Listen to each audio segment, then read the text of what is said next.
डाळ वड्या सांडगे बनवायची तयारी चालली। तर आमच्याकडे तर आम्ही डाळ वड्याच म्हणतो। तर उडदाची डाळ आणि लाकोरीची डाळ, ही जी काळी आणि पांढरी दिसते आहे ती उडदाची डाळ आहे आणि पिवळ्या कलरची दिसते ती आहे लाकोरीची डाळ। तर आमच्या भागामध्ये लाकोरीची आणि उडदाच्या डाळीचेच वड्या केले जातात। तर अडीच पायल्या लाकोरीची डाळ आणि उडदाची डाळ मिळून डाळ भिजत घातली होती सेम प्रमाणामध्ये। तर उडदाची डाळ धुवायला जरा किचकटच असते, कारण त्याची जी साल असते ती सगळी काढायची असते।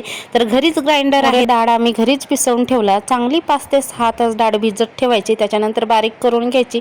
छान अशी बारीक केल्यानंतर त्याचे वड्या टाकायच्या। त्यामध्ये अद्रक लसूण कांद्याची पेस्ट, मेथी किंवा काटा कोहरा असते त्याच्या सुद्धा वड्या टाकले जातात। तर असं टाकला जातो आणि भार्गवी सुद्धा मदत करते आहे। आणि खास करून आमच्याकडे पळसाच्याच पानावर वड्या टाकले जातात ग्रामीण भागामध्ये। आणि ही जी माय आहे आमच्या घरी नेहमी कामाला वगैरे येते, तर यांनाच बोलवलं होते आम्ही वड्या टाकायला। तर ह्या दोन्ही हातांनी टाकतात आणि दोन्ही हातांनी टाकतात म्हणून पटकन होते। नंतर आम्ही स्लॅपवर सुकवायला गेला आणि उरलेले थोडेसे डाळीचे वडे म्हणून वडे तळून घेतले।